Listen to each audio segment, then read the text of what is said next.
My name is Emily Martin. I'm 39 years old and I'm a registered nurse. I'm married to Paul and we have 3 daughters, Hazel who is 10, Celeste is 7, and Marigold is 2.5. We love to cook together. We love being outside. We love to go to parks and explore new places together, little day trips. Emily is like that creative spirit. She always wants to give the best experience possible for the girls. She's a great mom.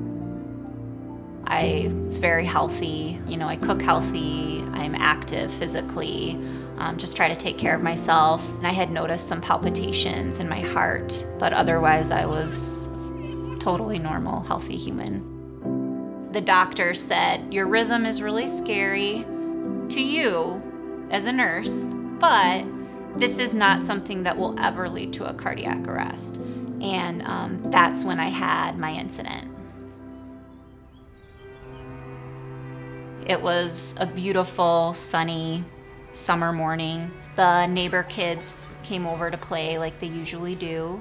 Hazel was inside coming to get something. I had this little inside joke on my phone I wanted to share with her. And I remember walking over by the table where she was standing. And then I remember feeling a huge wave of dizziness. Then I don't remember much thereafter. She immediately collapsed from the cardiac arrest. And I know that Emily even snapped a photo with her phone on accident as she was falling down. Hazel had rolled her over, realized something was wrong and that she was starting to turn blue from lack of oxygen. Ran to the neighbor, ran over our bridge that we built over the fences, ran to the neighbor, pounded on the neighbor's door. She knocked on my door when I opened it. I just knew something had happened. She just kept saying, my mom's not responding, she's not getting up, she's on the floor, I can't get her up. And she was just saying that over and over as I kind of grabbed everything and just ran with her. When I first came, when I had first arrived, I really thought we lost her. She just didn't look good. So I called 911. The 911 dispatcher started coaching me through how to give CPR. I've had CPR classes in the past, but it had been a while. I generally had an idea of what I was doing, so I was able to start before the directions. I really can't even remember what was going on in my head. I just was reacting. About 2 minutes after compressions, I noticed a change in Emily. Her movements were getting much bigger.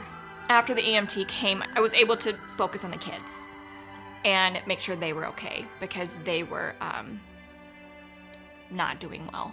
So that was my focus once they came. I had tried to call Paul. He was away. He was up north a little bit. All I could think about was, what am I going home to?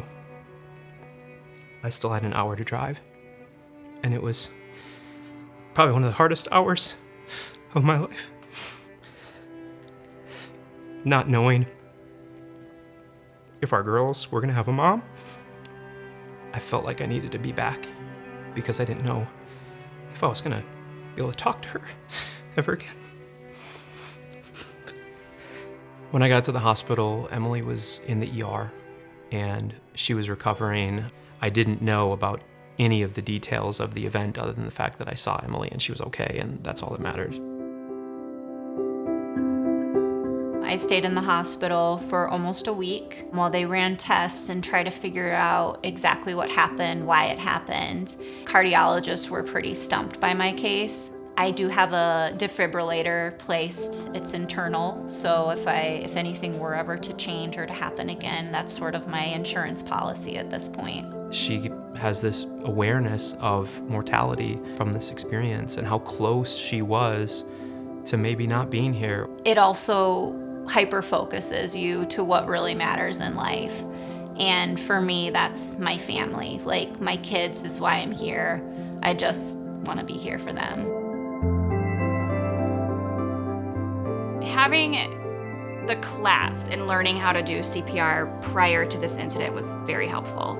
I never thought that my friend who was in her 30s would have a cardiac arrest. So I am so thankful and so appreciative that I've had opportunities to do training. CPR is so important.